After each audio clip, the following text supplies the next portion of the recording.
আজকে দুপুরে রান্না হচ্ছে আলু উচ্ছে পেঁয়াজ একটা চচ্চড়ি রান্না করছি ঝাল ঝাল করে। আর এখানে হচ্ছে মাছ রান্না করব। আজকে হচ্ছে বোয়াল মাছ আছে, বোয়াল মাছের একটু পাতলা পাতলা ঝোল রান্না করব। তো দেখো টমেটোটা ভালো করে ভেজে নিলাম, তারপর চলো মশলাটা দিয়ে দেবো। এখানে দেখো সরষে বাটা, পেঁয়াজ বাটা আর আদা রসুন বাটা দিয়ে দিয়েছি। তারপরে দিয়েছি একটু জিরে গুঁড়ো, লঙ্কা আর হলুদ। ভালো করে মশলাটা মিক্স করে নেব। তারপরে হচ্ছে মশলার গা থেকে যে তেলটা ছেড়ে দেবে তখন একটু জল দিয়ে দেবো। তার সাথে একটু লবণ দিয়েছি, ভালো করে লবণটা মিক্স করে নেব যাতে মশলাতে একটু লবণ হয়।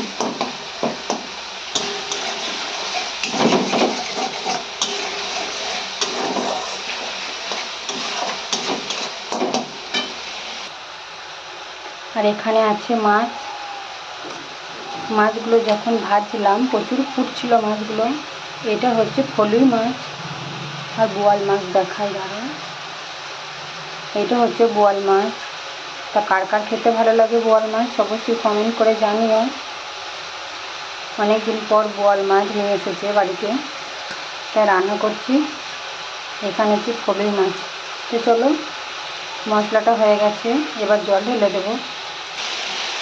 এই দেখো মশলাটা হয়েছে, একটু জল দিয়ে দেবো মশলাটাতে।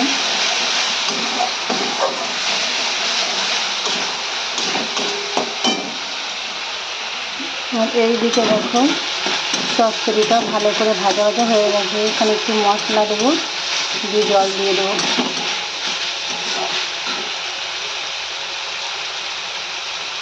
অল্প পরিমাণ জিরে গুঁড়ো দিয়েছি, অল্প পরিমাণ লঙ্কার গুঁড়ো।